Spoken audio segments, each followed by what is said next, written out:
Hello and welcome back students in this video जिसमें हम लोग पढ़ रहे थे class 10th science chapter 1 evolution. इससे फर्स्ट वाली वीडियो में हमने इस लेसन का ये सारा पार्ट पढ़ा था जिसमें इंट्रोडक्शन पढ़ा है इवोल्यूशन के बारे में, हैबिटेट्स और उसके इफेक्ट्स को पढ़ा है हमने। एंड उसके बाद हमने डार्विन के वोएज के बारे में पढ़ा था, वोएज ऑफ बीगल। एंड वहाँ से आने के बाद उनके जो ऑब्जर्वेशंस रहे वो हम लोग पढ़ रहे थे, जिनमें से हमने इनका फर्स्ट ऑब्जर्वेशन तो देख लिया। अब नेक्स्ट ऑब्जर्वेशन था डार्विन का जो गैलापागोस आइलैंड में हुआ था, जिसको हम लोग इस वीडियो में कंटिन्यू करेंगे। इससे पहले वाली वीडियो की लिंक आपको डिस्क्रिप्शन में मिल जाएगी। तो चलिए हम लोग यहाँ से स्टार्ट करते हैं some important observations of Darwin on Galapagos island. सबसे फर्स्ट थिंग कि ये जो गैलापागोस आइलैंड है वो पैसिफिक ओशियन में प्रेजेंट है, जो कि बहुत ही फेमस डेस्टिनेशन रहा है हमेशा से वाइल्ड लाइफ व्यूइंग के लिए। बहुत सारे नेचुरलिस्ट जो हैं वो इस एरियाज़ में गए हैं हमेशा से वाइल्ड लाइफ के बारे में स्टडी करने। तो जब डार्विन इस एरिया में गए थे तो उन्हें क्या क्या देखने को मिला, वहाँ पे वो क्या ऑब्जर्व किए, उसके बारे में पढ़ते हैं। तो डार्विन ने क्या किया कि जैसे उन्होंने इससे पहले वाले आइलैंड से फॉसिल्स कलेक्ट किए थे ना, सिमिलरली वैसे ही इस आइलैंड में जाकर के भी उन्होंने फॉसिल्स कलेक्ट किए एंड बहुत सारे स्पेसिमेंट्स कलेक्ट किए ऑर्गेनिजम्स के। एंड उसके बाद फिर इनको स्टडी किया। यहाँ पे क्वेश्चन दिया है, what do you think fossil help us to study about. तो फॉसिल से हम लोग को क्या समझ में आता है, मतलब उसको स्टडी करके हमको क्या पता चलता है। तो देखो, फॉसिल्स जो है ना उनका स्टडी करके हम लोग क्या कर सकते हैं कि जो प्रेजेंट में जो ऑर्गेनिजम्स हैं और जो ऑर्गेनिजम्स पास्ट में थे उन दोनों को हम लोग कंपेयर कर सकते हैं। अब प्रेजेंट के ऑर्गेनिजम्स तो हम स्टडी कर लेंगे, लेकिन पास्ट के ऑर्गेनिज्म कहाँ से स्टडी करेंगे। तो पास्ट के स्टडी के लिए ज़रूरत होता है फॉसिल का। तो ये होता है फॉसिल का रिक्वायरमेंट। फॉर एग्ज़ाम्पल, जब डार्विन वहाँ से बहुत सारे चीज़ें कलेक्ट करके लाए हैं ना, तो उन्होंने क्या देखा कि एक स्पीशीज़ है आर्मडिलो। आर्मडिलो जो है वो पास्ट में जो आर्मडिलोस रहते थे ना उनका साइज़ बहुत बड़ा होता था। लेकिन प्रेजेंट में जो आर्मडिलोस प्रेजेंट हैं अभी जो हैं उन वो चेंज हो गए हैं, टाइम के साथ बहुत ज़्यादा चेंज हो गए हैं। तो ये उनको कैसे पता चला, जब वो फॉसिल्स कलेक्ट करके लेके आए। आर्मडिलोस कैसे होते हैं इसका फ़ोटो आपको आगे मिलेगा, इसी बुक में आपके दिया हुआ है, नेक्स्ट पेज में है, मैं आपको दिखाऊंगी। ठीक है, तो ये हो गया कि उनको फॉसिल से आर्madillos के बारे में पता चला, पहला चीज़। अब नेक्स्ट देखते हैं और क्या हुआ। तो डार्विन जो है वो बहुत सारे फॉसिल्स कलेक्ट करके लेके आए थे मोलस्क के। अब मोलस्क क्या होते हैं ना, तो जैसे प्लांट किंगडम है, एनिमल किंगडम है। तो जो एनिमल किंगडम है ना वो 5 सब फाइलम्स में डिवाइडेड है, उसी में से ये एक फाइलम होता है मोलस्का। और मोलस्का फाइलम के जितने भी ऑर्गेनिज्म हैं उनको हम लोग बोलते हैं मोलस्क। तो मोलस्क जो है ना वो जो फाइलम मोलस्का है वो सेकेंड लार्जेस्ट फाइलम है जिसमें बहुत सारी स्पीशीज़ देखने के लिए मिलती हैं। तो फाइलम मोलस्का के जो कुछ कुछ ऑर्गेनिजम्स थे उसमें से ये स्नेल्स के फॉसिल्स लेकर के आए। इसके अलावा ये रेप्टाइल्स के फॉसिल लाए थे, मैमल्स के फॉसिल लाए थे। एंड उनके जो अभी के जो एग्जिस्टिंग फॉर्म है ना उनके स्पेसिमेंस रखे थे। अब स्पेसिमेन क्या होता है, तो जो अभी जो ऑर्गेनिजम्स प्रेजेंट हैं उनको हम लोग एक स्पेशल टाइप का लिक्विड रहता है उसमें कंजर्व करके रखते हैं, जिससे कि वो ऑर्गेनिज्म एज टू एज जैसा अभी है वैसे ही दिखता रहता है, वो सालों साल तक वैसे ही रहता है, उसमें डीके नहीं होता है, वो हो जाता है स्पेसिमेन। तो स्पेसिमेन अभी के और फॉसिल्स पहले के, ये दोनों चीज़ों को वो लेकर के आए और क्या किए, उनको स्टडी किए। फॉसिल जो है वो बहुत ज़्यादा इंपॉर्टेंट थे। क्यों? क्योंकि वो तो अब रिलेशनशिप स्टडी करके हम लोग को स्टडी करने में हेल्प कर रहे हैं ना, पास्ट और प्रेजेंट के जो हैं उनके बीच में। तो ये हो गया उनका स्टडी फॉसिल्स और स्पेसिमेन का। अब जब वो इन चीज़ों को स्टडी कर रहे थे तो उसी में एक स्पीशीज़ है फिंचेस की। फिंचेस जो है ना वो आज के हम लोग जो स्पैरो बोलते हैं ना यहाँ के एरिया में जो बर्ड्स होते हैं वो उनसे सिमिलर होते हैं। तो फिंचेस लेकर के आए वो गैलापागोस आइलैंड के, और उनको उनमें जो वेरिएशंस उनको देखने के लिए मिले उससे वो बहुत ज़्यादा अमेज़ हो गए थे, बहुत ज़्यादा सरप्राइज़ हो गए थे जो वेरिएशंस थे। तो डार्विन जो है वो नियरली 15 फिंच स्पीशीज़ को स्टडी किए। देखो बर्ड्स जो हैं, अब अगर मैं बोलूँ बर्ड तो बर्ड तो कोई भी हो सकता है ना, वो क्रो हो सकता है, पैरट हो सकता है, स्पैरो हो सकता है, पिजन हो सकता है। तो बर्ड एक अलग चीज़ हो गया और वहीं उसमें बहुत सारे बर्ड्स आ जाएंगे। तो वैसे ही फिंचेस वो लेकर आए थे, तो 15 अलग अलग स्पीशीज़ लेकर के आए थे फिंचेस के। और उसके बाद वो उनको ऑब्ज़र्व करना स्टार्ट किए। तो वो डिफरेंट डिफरेंट आइलैंड्स में डिफरेंट टाइप के वेरिएशंस मिले उनमें, और वहीं कुछ कुछ सिमिलैरिटीज़ भी मिली। बेसिक सिमिलैरिटी सब में रहेंगी। अब अगर वो किसी चीज़ को बर्ड बोल रहे हो तो कोई कुछ देख के बोल रहे हो ना। अब आप काऊ को देख करके तो नहीं बोलोगे कि वो बर्ड है, उसको तो एनिमल ही बोलोगे। तो वैसे ही ये उनको बर्ड्स तो बोल रहे हैं, जैसे फिंचेस तो बोल रहे हैं, लेकिन ये सारे फिंचेस में अब मतलब फिंचेस कहला रहे, मतलब एक बेसिक सिमिलैरिटी है कि सब फिंचेस हैं। लेकिन अब उन सब के जो वेरिएशंस हैं वो बहुत सारे देखने के लिए मिलेंगे। अब वेरिएशन क्या चीज़ में देखने मिल रहा है इसमें, तो उनके बीक में और कोट कलर में, उनका कलर और उनका बीक उसमें बहुत ज़्यादा चेंजेस मिला। तो जैसे बीक में वो क्या चेंजेस देखते हैं कि उसका जो डायमेंशन है ना, वो बहुत डिफरेंट है सब में, मतलब उसका साइज़ जो होगा डिफरेंट डिफरेंट बीक्स वो ऑब्जर्व कर पाए, और उसी बीक के हिसाब से मतलब उनका जो फूड हैबिट होगा, वो जिस एरिया में रहते हैं तो वहाँ के हिसाब से वो फूड खाते हैं, वहाँ का कंज्यूम करते हैं, तो उसी के अकॉर्डिंग उनका बीक होता है। ठीक, जैसे कि कुछ बर्ड्स हैं वो सीड्स खा रही हैं, कुछ हैं वो फ्रूट्स खा रही हैं, तो जो सीड्स खाती हैं उनका बीक उसी हिसाब से डेवलप हुआ होगा, और जो फ्रूट्स खा रही हैं उनका बीक उस हिसाब से डेवलप हुआ होगा। कुछ फिंचेस थी जो इंसेक्ट खा रही थी, वर्म्स खा रही थी, वहीं पे कुछ थी जो नेक्टर पे सर्वाइव कर रही थी, फ्लावर में से जो फ्लावर का जो नेक्टर निकलता है उस पे सर्वाइव कर रही थी। तो सबका क्योंकि अलग अलग फूड हैबिट है तो उस हिसाब से अलग अलग उनका बीक था। और मतलब कि सीधी बात क्या हो गई कि इनका ये जो बीक में जो भी वेरिएशन दिखा, वो सारा कुछ वहाँ के जो भी फूड रिसोर्सेस अवेलेबल थे, उनके अकॉर्डिंग दिखा। तो डार्विन इन चीज़ों को रिमार्क किए और उनको क्या समझ में आया इससे कि स्ट्रक्चरल वेरिएशंस जो हैं, वो सारे फंक्शनल वेरिएशंस से रिलेटेड होते हैं। अब अपने डेली लाइफ में एग्ज़ाम्पल लेकर के देखो कि जो स्पैरो हैं, उनके बीक का अलग स्ट्रक्चर होता है। जो पैरट हो गया उनका अलग स्ट्रक्चर होता है, जो वुडपेकर्स होंगे उनका अलग स्ट्रक्चर, क्रो का अलग, पिजन का अलग, सबका अलग-अलग स्ट्रक्चर है। तो जो जैसा फूड कंज़्यूम करते हैं उसके अकॉर्डिंग उनके बीक का स्ट्रक्चर होता है। यानी कि ये सारे जो स्ट्रक्चरल वेरिएशंस है वो एक्चुअल में उनके फंक्शनल वेरिएशन से रिलेटेड हैं। He was on the opinion that finches had originally flown from यूकेडोर। यूकेडोर एक प्लेस है। इनको ऐसा लगता था कि जो फिंचेस हैं वो एक्चुअल में यूकेडोर से उड़ करके गैलापागोस आइलैंड के डिफरेंट डिफरेंट मतलब गैलापागोस में डिफरेंट डिफरेंट आइलैंड्स में आकर के वो रहने लगी हैं। तो ये जो फिंचेस हैं, अब क्योंकि वो लोग यहाँ से आए थे, यूकेडोर से आए थे, तो वहाँ का जो इन्वायरमेंट है वो तो अलग होगा, और ये जो आइलैंड है वहाँ का इन्वायरमेंट अलग हो गया। तो अब ये जो इन्वायरमेंटल चेंजेस आए थे, इसको सर्वाइव करने के लिए उन्होंने क्या किया कि इसके सर्वाइवल के लिए उन्होंने अपने जो मतलब उनमें इवोल्यूशन देखने के मिला, ठीक है? ताकि वो सर्वाइव कर पाएँ। तो ये तभी पॉसिबल है जबकि ये फिंचेस जो हैं वो वेरिएशन शो करें। वेरिएशन और इवोल्यूशन, सर्वाइवल ये सारी चीज़ें एक-दूसरे से रिलेटेड है, ठीक है? वेरिएशन मतलब चेंजेस आना। चेंजेस क्यों आएँगे? सर्वाइवल के लिए, और वो सर्वाइव कर पा रहे हैं, उनमें वेरिएशन आ रहे हैं, उसके थ्रू वो सर्वाइव करते जा रहे हैं। तो एक से दूसरे फॉर्म में कन्वर्ट होते जा रहे हैं, इसी को बोलते हैं इवोल्यूशन। आगे देखते हैं।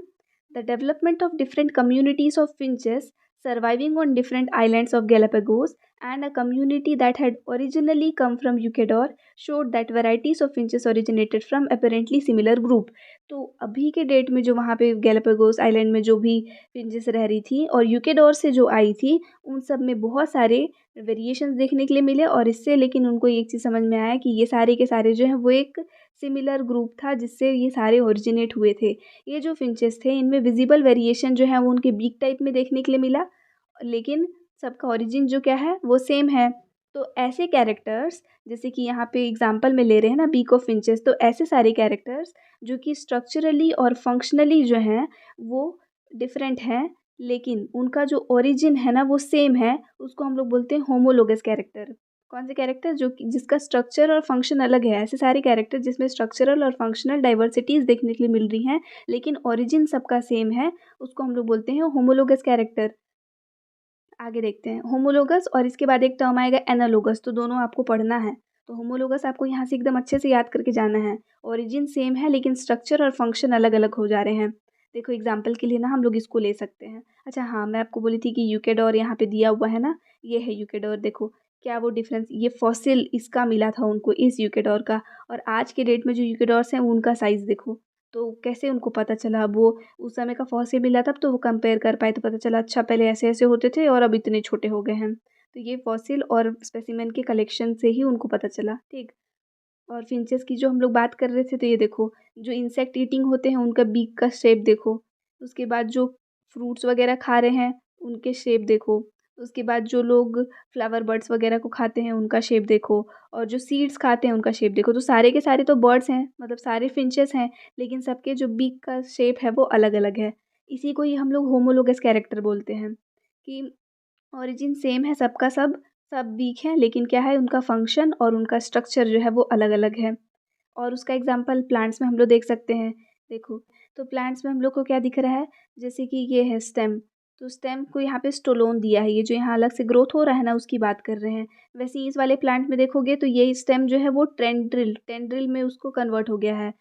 पोटैटो में देखोगे तो ये जो स्टेम है वो ट्यूबर में कन्वर्ट हो गया है। और वहीं पे ये लेमन बोल सकते हो, इसमें देखोगे तो इसका जो स्टेम है वही थॉर्न में कन्वर्ट हो गया, मतलब कांटे।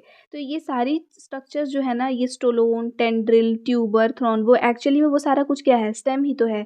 लेकिन स्टेम जो है वो उसका ओरिजिन हो गया और वो अपने स्ट्रक्चर के हिसाब से, मतलब अपने फंक्शन के हिसाब से उसके स्ट्रक्चर्स में वेरिएशन आ गए हैं। इन्हीं को ही हम लोग क्या बोलते हैं, होमोलोगस कैरेक्टर्स। और वैसे ही एग्जाम्पल आप यहाँ पे उसी चीज़ को यहाँ पे एक्सप्लेन किया है पूरा थ्योरी में। ये दिख रहा है ना, यहाँ पे स्ट्रॉबेरी वाला प्लांट था सबसे फर्स्ट। तो स्ट्रॉबेरी में रिप्रोडक्शन के लिए स्टोलोन बन जाता है। वहीं पे पैशन फ्लावर है, तो उसमें क्योंकि उसको क्लाइंब करना है तो वो स्टेम टर्नरिल में कन्वर्ट हो जाता है। पोटैटोस हैं तो वो ट्यूबर में कन्वर्ट हो जा रहा है। और जो लेमन है वो डेवलप हो जा रहा है थॉर्न्स में। उसी चीज़ को यहाँ पे एक्सप्लेन किया है, ठीक, होमोलोगस कैरेक्टर को। और होमोलोगस कैरेक्टर का एग्जाम्पल हम लोग यहाँ पे ले सकते हैं एनिमल्स में। वहाँ तो प्लांट्स में देखें ना, तो एनिमल्स में कैसे देख सकते हो, देखो बैट है और बर्ड है, दोनों के ही हम लोग ये विंग्स देख सकते हैं। फ्लाइंग का ही तो मेन पर्पस है दोनों का। डॉल्फिन है और सील है, दोनों को तो स्विम करना है। तो दोनों का फंक देख सकते हो आप यहाँ पे स्ट्रक्चर। डॉग हो गया और शीप हो गया, दोनों को दौड़ना है। दोनों का आप स्ट्रक्चर देखेंगे। और ह्यूमन हो गया और मोल रैट जो होता है वो देख लिया। हाथ है दोनों का, ठीक है, पकड़ने के लिए किसी भी चीज़ को। तो वो भी सेम है। तो इन सब में आपको क्या दिख रहा है कि सबका जो ऑर्गन्स है, मतलब सेम जो इनका ऑर्गन है वो सब किस लिए है, सेम सबका ओरिजिन एक ही है, ठीक, लेकिन फंक्शन अलग अलग है। तो उसी के हिसाब से इसमें चेंजेस दिख रहे हैं। यानी कि सबके बोन आप कॉमन देखोगे दिख रहा है, इसमें कलर से उसको इसलिए अलग अलग दिखाया है। ये जो बोन्स हैं, ये सबका बोन सेम चीज़ है, वो सारा बोन सेम है।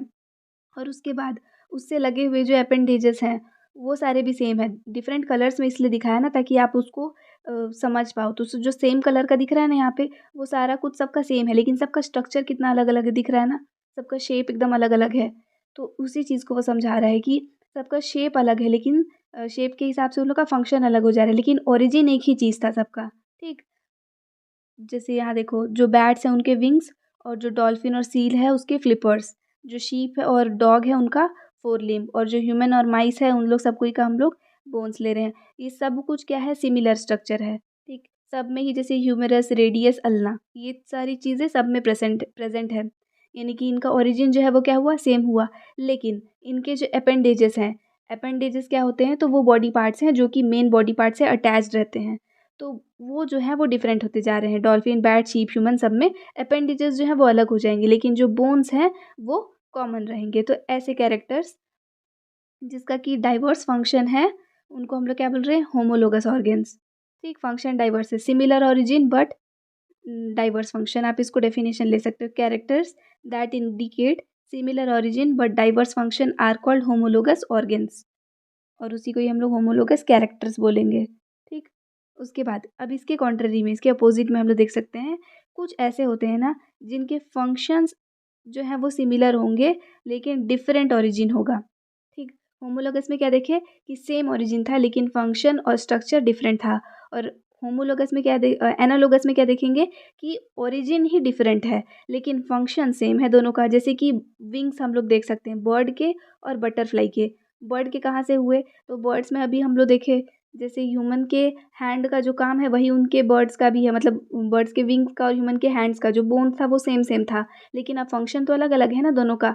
तो ये चीज़ में हम लोग उसको होमोलोगस में बोले। लेकिन बटरफ्लाई और बर्ड्स दोनों के विंग्स हैं, दोनों का काम उड़ने का ही है, लेकिन ओरिजिन अलग अलग है। तो इस बार फंक्शन सेम हो गया लेकिन ओरिजिन अलग हो गया। इनको बोलते हैं एनालोगस ऑर्गेन्स। नेक्स्ट देखते हैं अब इनके बारे में और क्या क्या पता चला डार्विन को। तो डार्विन अपने सारे स्टडीज से ना, वो जो बीगल के में वो जो जर्नी में गए थे अपने, जब वो अपने क्रू मेंबर्स के साथ इंग्लैंड से रिटर्न आए, तो वो क्या किए कि जो भी इंफॉर्मेशन वो वहाँ से कलेक्ट करके आए थे वो सबको वो एक साथ रखे, एंड उसके बाद में उनको स्टडी करने लगे। तो वो डिफरेंट डिफरेंट कंटिनेंट्स में घूमे थे, अलग अलग जगहों पे जाकर के इतने सारे वैरायटी में सैंपल्स लेकर के आए थे।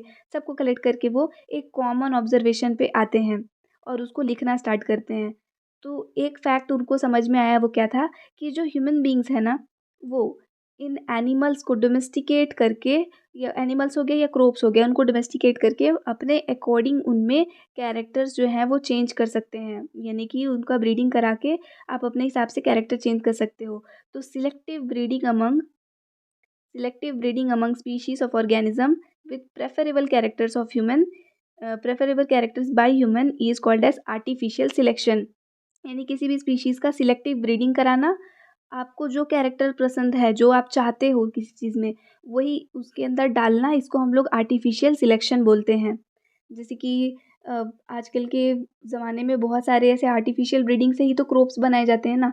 पहले के जैसे वीट है, वीट में आपको कोई एक चेंजेस लेकर के आना है कि वीट का क्रॉप अभी ऐसा है, उसके दाने मान लो छोटे-छोटे हैं और आपको चाहिए कि वो लॉन्ग ग्रेन्स दे। जैसे राइस में ज़्यादातर ये करते हैं ना, लॉन्ग ग्रेन राइस बनाना होता है, तो क्या करेंगे कि एक लॉन्ग ग्रेन राइस वाला एक स्पीशीज़ लेंगे और एक शॉर्ट वाला, और दोनों को साथ में ब्रीड करा करके और उसके बाद प्लांट लगाएंगे तो वो लॉन्ग लॉन्ग देने लगेगा। इसी को बोलते हैं आर्टिफिशियल सिलेक्शन। ठीक। तो ये जो टाइप ऑफ सिलेक्शन है, सिलेक्टिव ब्रीडिंग जो है वो तो ह्यूमंस करा रहे हैं, तो इसको हम लोग क्या बोलेंगे? What type of selection is selecting breeding bye humans called? इसको क्या बोलेंगे? आर्टिफिशियल सिलेक्शन ना। इसी चीज़ को वो पूछ रहे हैं यहाँ पे, इसका आंसर हो गया। तो जैसे कि हम लोग आर्टिफिशियल सिलेक्शन करा सकते हैं, तो क्या ऐसा ही कुछ नेचर में होते रहता है? नेचर जो है वो चीज़ों चीज़ों में जो इवोल्यूशन आ रहा है, जो वेरिएशंस आ रहे हैं, क्या उसके पीछे ये सिलेक्शन कोई रीज़न हो सकता है, इसके पीछे आए वो? तो उससे वो क्या कंक्लूड किए कि जैसे हम लोग आर्टिफिशियल सिलेक्शन करा सकते हैं ना, सेम वैसे ही नेचुरली भी ये सिलेक्शन होते रहता है, जिसको हम लोग नेचुरल सिलेक्शन बोलते हैं, जो नेचर में अपने आप होता है, ताकि चीज़ें जो हैं वो इन्वायरमेंट के अकॉर्डिंग सर्वाइव कर पाए। तो नेचुरल सिलेक्शन से हम लोग को क्या समझ में आ रहा है? आर्टिफिशियल से क्या समझे कि सिलेक्टिव ब्रीडिंग करा रहे हैं ऑर्गेनिजम्स का, ह्यूमन बींग्स, ताकि हम लोग उसको अपने हिसाब से प्रेफरेबल कैरेक्टर्स उसमें डाल पाए। सेम वैसे ही नेचर जो है वो ब्रीडिंग कराती है चीज़ों का, ताकि उनमें वेरिएशंस आए, जिसके वजह से वो क्या करें कि अब जो उस वक्त का जो भी इन्वायरमेंट है, जो भी कंडीशन है, उसके अकॉर्डिंग वो लोग सर्वाइव कर पाएँ। Nearly 2 decades after the voyage of Beagle, another scientist named Alfred Russel Wallace set out on similar voyage from England mainly to islands in the American and Asian subcontinents। जब हम लोग ये lesson पढ़ रहे थे, तब हम लोग ने वहाँ पे क्या हेडिंग देखा था कि वोएज था ना, voyage of beagle and Darwin's experience. और उससे पहले हम लोग देखे थे कि दो नेचुरलिस्ट थे, दो एमिनेंट नेचुरलिस्ट रहे थे 2000 ईयर्स पहले, जिनका नाम क्या था? एक का चार्ल्स डार्विन और एक का एल्फ्रेड रसल वेलिस। तो उन दोनों ने ही स्टडी किया था, लेकिन चार्ल्स डार्विन का हम लोग यहाँ पे फोकस दे करके पढ़ रहे थे चार्ल्स डार्विन के ऊपर, क्योंकि उनका बहुत ज़्यादा कंट्रीब्यूशन रहा है। ठीक है, उनके स्टडी के बाद ये जो नेक्स्ट साइंटिस्ट थे, नेचुरलिस्ट थे, एल्फ्रेड रसल वेलिस, ये गए थे। तो इन्होंने भी उनके जैसे ही इंग्लैंड का बहुत सारा ट्रैवल किया, बहुत सारे सब कॉन्टिनेंट्स में वो गए, और उसके बाद फिर वहाँ से वो बहुत सारे बटरफ्लाइज और मैमल्स के सैंपल्स कलेक्ट करके लेके आए थे, और इनको भी वही कंक्लूजन मिला जो डार्विन को मिला था। ये भी वही सजेस्ट किए कि ऑर्गेनिजम्स जो हैं वो प्री एग्जिस्टिंग ऑर्गेनिज्म से इवॉल्व होके आए हैं एक सिलेक्टिव प्रोसेस के थ्रू, जो कि नेचर में खुद ब खुद होते रहता है। कुछ कुछ स्पॉन्टेनियसली होता है, नहीं कुछ खुद ब खुद, और कुछ तो बाद में हम लोग कराते हैं ह्यूमन बींग्स, वो तो अलग चीज़ है, लेकिन स्पॉन्टेनियस ही होता है, नॉन इंटेंशनली, उसमें किसी और का कोई इंटेंशन नहीं है। और इसके वजह से डाइवर्स स्पीशीज़ हम लोग को अर्थ में देखने के लिए मिलती हैं। दोनों के दोनों क्या किए? सेम कंक्लूजन पे आए हैं। तो ये चीज़ हो गया आपका सिलेक्शन एंड इवोल्यूशन पे। सिलेक्शन में हम लोग दो चीज़ पढ़े ना, आर्टिफिशियल और नेचुरल, और वैसे ही हम लोग कैरेक्टर्स में दो चीज़ पढ़े हैं, होमोलोगस और एनालोगस। यहाँ पे इसका एग्जांपल दिया हुआ एक अमेजिंग फैक्ट टाइप से कि आर्टिफिशियल सिलेक्शन हम लोग कैसे करा सकते हैं। जैसे राइस और व्हीट में सबसे ज़्यादा कराया जाता है ना, और डिफरेंट टाइप्स ऑफ फ्रूट्स और वेजिटेबल आज के ज़माने में जो भी सारे अवेलेबल हैं, वो सारे आर्टिफिशियल सिलेक्शन के थ्रू ही कराए जाते हैं। अब नेक्स्ट हेडिंग आता है आपका थ्योरी ऑफ इवोल्यूशन। अब ये एक बहुत इंपॉर्टेंट थ्योरी है, जो कि इतने ज़्यादा मेहनत के बाद में सारे नेचुरलिस्ट इतना ज़्यादा स्टडी किए। सोचो, चार्ल्स डार्विन अपना 5 ईयर्स उसमें दिए हैं, उसके बाद जा करके वो एक थ्योरी पे आए हैं, जिनको हम लोग बोलते हैं थ्योरी ऑफ इवोल्यूशन। अब ये वाला पोर्शन हम लोग नेक्स्ट वीडियो में कवर करेंगे। वीडियो ज़्यादा लेंदी हो जाता है तो फिर बोरिंग भी तो लगने लगता है ना। तो नेक्स्ट वीडियो में हम लोग पढ़ेंगे थ्योरी ऑफ इवोल्यूशन। इस उस वीडियो की लिंक भी आपको डिस्क्रिप्शन में मिलेगी, और इससे पहले वाली जो वीडियोस थी उसकी लिंक भी आपको डिस्क्रिप्शन में मिलेगी। एंड पूरा लेसन कंप्लीट होने के बाद में हम लोग क्वेश्चन आंसर्स पे आएंगे। तो आई होप आपको ये वीडियो यहाँ तक समझ में आया होगा। थैंक्स फॉर वॉचिंग एंड अगर आपको ये वीडियो पसंद आया है तो प्लीज़ लाइक कीजिएगा एंड चैनल को सब्सक्राइब कीजिएगा। Thank you once again.